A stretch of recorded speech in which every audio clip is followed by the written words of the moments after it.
Oi, gente! Tudo bem com vocês? Sejam todos muito bem-vindos para mais um vídeo. Gente, eu sempre tenho recebido comentários assim: Lu, eu não acerto cultivar no vaso de barro, minhas phalaenopsis desidratam, minhas phalaenopsis ficam horrorosas, não acerto o cultivo no vaso de barro. Então hoje eu vou revelar todos os segredos do vaso de barro para vocês. Mas antes da gente abordar esse tema tão interessante, eu já peço o like para esse vídeo, gente, que vai estar cheio de informações para você que está com dificuldade no cultivo no vaso de barro. E você que está passando no canal pela primeira vez, já te convido a se inscrever, porque aqui sempre eu deixo dica para vocês que estão iniciando no cultivo das orquídeas. Claro que para abordar esse tema, eu vou fazer um replante com vocês aqui bem bacana, vou tirar uma FAO do mesh de hidratação, mas vou dizer para vocês em breve resumo as vantagens do vaso de barro. Gente, todas as phalaenopsis, elas amam o vaso de barro por ser um material geladinho que proporciona um frescor ali. Vocês precisam se atentar que o vaso de barro, ele absorve toda a água para esse material. Então, se vocês não ficar de olho, é isso que acontece. Desidrata sim. Nós já vamos chegar no item substratos. Eu quero mostrar para vocês pelo menos 3 ou 4 cultivos que eu tenho em vaso de barro. Esse daqui é o cultivo com o chip de coco. Acoplamos o vasinho, não removi nenhum substrato dessa planta quando chegou, só protegi o caule com as pedrinhas, tá aí as pedrinhas, tá? Abaixei o substrato bem lá no fundo do vasinho e acoplamos e fizemos esse replante maravilhoso. Essa planta nunca sofreu nada, gente. Aqui eu tenho o famoso cultivo sanduíche, gente. Foi uma planta bebezinha que eu plantei aqui, muito pequenininha. E rapidamente essa planta se desenvolveu, porque o cultivo sanduíche, ele proporciona uma umidade correta, né? Porque vai bastante esfagno, só que tem um equilíbrio com a pedra e o vaso de barro que vai absorver todo aquele excesso de água, entenderam, gente? Aqui também eu tenho essa aqui, que é o cultivo sanduíche. Presta atenção nessa planta, que maravilhosa essa planta. Olha esse enraizamento, tá? Olha que enraizamento perfeito. O cultivo sanduíche, gente, é vida para as orquídeas em vaso de barro. E ainda tenho a semi-hidroponia em vasinhos de barro, que elas adoram. Se vocês moram em uma região muito quente, ou se algum período do ano onde você mora faz aquele calor intenso, eu peço a você que se atente às dicas que eu vou deixar a seguir agora para vocês. Eu separei todos estes substratos para mim estar falando um pouquinho para vocês. Ô Lu, eu posso usar o caco de tijolo no vaso de barro? Sim, gente, você pode usar. Veja bem, o caco de telha, o caco de tijolo é um substrato maravilhoso, só que você usando somente ele no vaso de barro, a sua phalaenopsis vai desidratar muito rápido. Então você pode fazer um mix de vaso de barro com o esfagno, gente, tá? Faça metade do vaso o caco de tijolo, o caco de telha, e uma boa camada longe do caule com o esfagno nas bordas do vaso. Você vai ter um equilíbrio legal, gente, para não desidratar essa planta. Não posso usar pedra brita, eu só tenho pedra brita aqui em casa. Gente, pode usar pedra brita, mas se atente para o tamanho da pedra brita. Ó, aqui em casa eu só tenho essa pedra brita pequenininha, tá? Eu não gosto muito da pedra brita para as phalaenopsis, tá? Mas se você só tem a pedra brita, faça igual o caco de telha, coloque uma camada de pedra brita e uma camada ao redor do vaso de esfagno ou a fibra de coco, gente. Aqui eu tenho argila expandida, também não tenho nenhum desses material. Lu, só tenho argila expandida, na minha cidade só encontro argila expandida. Pode usar argila expandida, é o mesmo processo, gente. Plantem, né? Façam uma boa camada de isopor, coloque no meio do vaso a argila expandida e por último nas bordas o esfagno ao redor, vai ajudar bastante. Aqui eu tenho a casca de arroz carbonizada. Eu posso usar a casca de arroz carbonizada, Lu, nas phalaenopsis? Gente, gosto bastante, só que eu gosto de usar para fazer acabamento no replante por cima, assim, junto com o esfagno por cima, tá, gente? Fica muito bom o acabamento do replante. Agora aqui eu tenho as pedras de rio, que é um dos substratos que eu tenho usado bastante. Essas pedras de rio, até em beira de rio vocês encontram, gente, muito fácil. É um dos cultivos que eu tenho gostado bastante. Lu, mas e a pedra de rio combina com o quê? Gente, a pedra de rio combina com o chip de coco, combina com o esfagno, faz a mesma bordinha em volta do vaso. Entenderam, gente? Agora aqui eu tenho o carvão. Eu recebo muita pergunta. Lu, posso plantar a minha Phalaenopsis no carvão? Gente, poder vocês até podem. Só que vejam bem, a cada 2 anos, a cada 1 ano, vocês vão ter que fazer um novo replante. Vão ter que ficar judiando da planta, que eu não concordo com isso.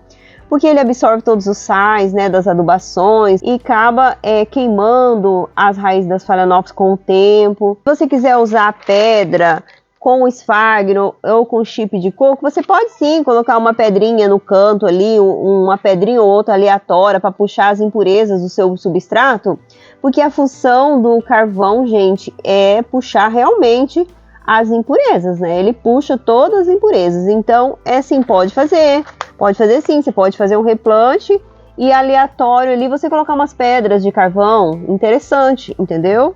Daí, por último, aqui, um dos substratos que eu gosto bastante, que é o isopor. Lu, o isopor não faz mal para as orquídeas, ele não danifica as orquídeas, raízes. Gente, se eu contar para vocês que é um dos substratos que elas mais gostam, porque facilita elas caminharem no substrato, facilita a oxigenação das raízes, tá, gente? Então hoje, para esse replante que eu vou fazer rapidinho com vocês e falando todos, já abordamos sobre o substrato, então hoje eu vou escolher esses 3 substratos aqui para mim fazer o replante neste vaso de barro com vocês. Primeiro nós vamos tirar a menina do método de hidratação que ela está aqui, ó, é uma planta que está em recuperação, eu já comprei para recuperar, cheia de manchinhas, mas ela tá muito bem. Olha esse enraizamento que perfeito, tá? O vaso de hidratação, elas começam a buscar, tá vendo? A água ali que fica abaixo no método de hidratação. Eu tô tirando o vaso com estilete para mim ver como tá essas raízes. Estão ótimas as raízes. Vocês sabem que eu não vou tirar todo o substrato. Eu só vou ver como que ela está aqui dentro, vamos avaliar. Mas Lu, por que você já não puxou a planta? Por que você já não afofou o vaso, tirou ela de uma vez? Não, gente, eu prefiro fazer uma forma que ela sente o menos possível aqui, tá? Prontinho, gente, o vaso já estava podre, né? Já tirei todinho. O substrato não tá tão ruim, já tem acho que 1 ano que ela está nesse método de hidratação, que eu coloquei para recuperar. Vou tirar essas varetas aqui agora. Ô Lu, por que você não cortou as hastes florais dela? Gente, porque o vegetal não estava desidratado. Então, por isso que eu não cortei. Eu só corto no extremo do extremo mesmo. Porque eu sempre faço indução de cakes.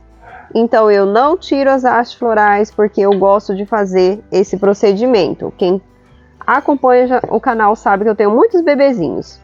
Lu, ela tem plug? Tem plug sim, e eu não vou tirar todo, tá? Vou tirar só alguns pedacinhos. Olha, gente, que raízes lindas. Praticamente ela não tem quase raízes podres, ó. Maioria saudável, eu nem vou mexer em nada, gente. Ela tá ótima, graças a Deus. Então vamos rapidinho colocar aqui pra gente passar para o próximo item, né? Que eu separei para falar um pouquinho para vocês. Como o isopor pode assentar no fundo, então eu vou colocar só alguns cacos de tijolo aqui aleatório para não tampar o buraquinho da drenagem, tá? Porque pode assentar ali, ó, tá?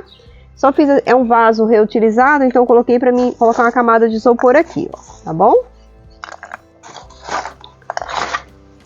Pronto, coloquei alguns isopor. Agora eu quero fazer uma camada aqui, ó, para a raiz dela ter contato com a umidade. Eu vou colocar o chip de coco aqui no fundo, porque eu vou usar pedra nesse cultivo. Então, eu vou colocar alguns chips de coco aqui para ficar já a umidade no fundo do vaso. Lu, não vai encharcar? Não vai encharcar porque o vaso, ele chupa o excesso de umidade. Gente, ele chupa tudinho, tá? Vocês podem ficar bem tranquilos. Vamos acomodar essa mocinha aqui pra gente colocar umas pedras e finalizar com o chip de coco, tá? Vou plantar ela bem deitadinha, tá? Pra não acumular água nas axilas. Olha aqui, ó. E agora aqui eu vou jogar umas pedras aleatórias e a gente vai encerrar com o chip de coco. É um replante bem diferente que eu tô fazendo para vocês. Gente, quando eu faço diversos replantes aqui, é porque eu deixo para vocês diversidade de cultivo para vocês se inspirarem, gente. Muitas pessoas têm dificuldade de uma forma, de repente ela consegue de outra forma. Então é por isso que eu deixo diversos replantes, tá? Gente, sempre se atente para esse caule, tá? Não sufoque esse caule que muitas vezes onde ocasionam o apodrecimento, o surgimento do fungus fusarium, tá? Se atente a esses detalhes, gente, que vocês vão parar de perder as phalaenopsis de vocês, tá? Agora que nesses vagos eu vou encaixando a fibra de coco, tá? Eu vou encaixando aqui, ó, nesses vagos. Lu, as raízes podem ficar assim, expostas. Gente, elas amam ficar com raízes expostas, tá? As phalaenopsis têm essa necessidade de ficar com raízes expostas para buscar a umidade no ambiente. Aquilo que você não proporciona para elas buscam com raízes aéreas, gente, tá? Não se preocupem, não. Olha, gente, coloquei uma quantidade que eu acho que já vai deixar um pouco de umidade para ela. E aqui por cima, como eu disse para vocês, eu gosto de jogar algumas casquinhas de arroz carbonizada. Tanto vai inibir a presença de lesma, de caramujos, quanto ajuda no enraizamento. Para vocês que têm me deixado sempre aí, Lu, a casca de arroz está queimando as raízes das minhas orquídeas. Deixem no molho de um dia para outro e façam o teste e depois voltem para me contar se melhorou, gente, a situação de vocês, porque a casca de arroz carbonizada é muito bom, gente, não deixem de usar. Ela é muito rica em silício e ela ajuda bastante na estrutura da planta, então é muito interessante vocês usarem a casca de arroz carbonizada no cultivo das orquídeas, tá? Depois que eu aprendi, nossa, eu tenho gostado muito dos resultados e vocês vão gostar também dos resultados. A planta tá bem firme, se atente a isso também na hora de colocar o substrato. Podem afirmar ela com isopor se tiverem dificuldade de afirmar a planta. O chip de coco também já deixa ela bem firme. Aqui ela tem tudo que ela gosta, gente. Aqui ela tem todos os substratos que elas amam. Agora aqui eu vou colocar o adubinho, o Osmocote, tá? Que eu tenho usado em todos os meus replantes, no cantinho do vaso. Deixa eu colocar num lugar aqui que não fica muito em cima das raízes, aqui tá ótimo. E agora eu quero dizer a vocês, para vocês se atentarem para essa planta recém-replantada, não desidratar. Lu, o que eu vou fazer para essa planta nos primeiros dias de replante, mesmo com todos esses cuidados, não mexendo quase nas raízes, né? Bastante cuidado para ela não desidratar. O que eu devo fazer, Lu? Então, você vai manter ela em pelo menos uns 10 dias em uma baixa luminosidade. Se tem uma bancada no meio do orquidário, deixa ela numa bancada, no chão do orquidário, que vocês vão verem que bacana, que ela não vai sentir nadinha e vocês vão ficar muito felizes com os replantes no vaso de barro. Vocês não vão mais perder orquídeas no vaso de barro, gente. Lu, como eu vou saber a hora de fazer uma nova rega no vaso de barro? Eu tenho medo de regar demais e matar, e de menos e matar também.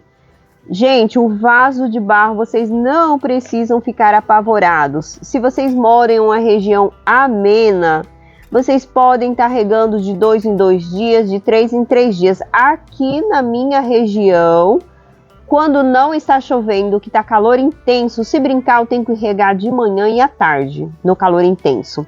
Mas agora, nesses dias chuvoso, eu posso regar aqui a cada 2 dias. E quando tá um calor assim intermediário eu rego todo dia. Aquele calor sem ser o extremo que fez esses dias, né? Eu rego todo dia. Vasos de barro eu rego todo dia. A rega é diária, tá? Eu sei que alguém vai me perguntar, Lu, posso plantar no vaso de barro sem substrato? Gente, vocês até podem plantar sem o substrato. Só que vocês vão ter que fazer uma boa camada de esfagno, que eu considero um substrato também. Porque senão, ou então vocês vão ter que, se vocês não colocarem substrato ou uma boa camada de esfagno, vocês vão ter que regar essa planta de manhã e à tarde, gente. Porque essa planta vai ficar totalmente desidratada. Então, o que faz a planta desidratar no vaso de barro é a falta da umidade, gente. Porque ele chupa. Aqui, tudo que eu colocar de úmido aqui dentro, ele suga a umidade, ele suga tudo para ele. e praticamente não fica quase nada de umidade para a planta se você não ficar atento para a rega certinho, tá, gente? Lu, como você faz a rega? De mangueira? Faço a rega de mangueira. Se quiser fazer por imersão, pode fazer, que eu sei que tem bastante meninas no grupo ali que faz a rega por imersão. Pode sim colocar uma bacia, colocar os vasos de barro dentro, deixa ali uns 15, 20 minutos e pendura todo mundo. E tá tudo bem, gente. Conta pra mim nos comentários se você também planta nos vasinhos de barro e suas phalaenopsis desidratam, suas phalaenopsis morrem. Então eu espero que as dicas que eu deixei hoje nesse vídeo para você sobre o vaso de barro te ajudou, tá? Eu espero que eu consegui acrescentar um pouquinho aí no seu cultivo, tá? E se tiver alguma dúvida, pode estar deixando, que na medida do possível eu vou respondendo todo mundo. Muito obrigado a você que chegou até aqui. Quero te deixar mais esse vídeo. Fiquem com Deus e até o nosso próximo vídeo.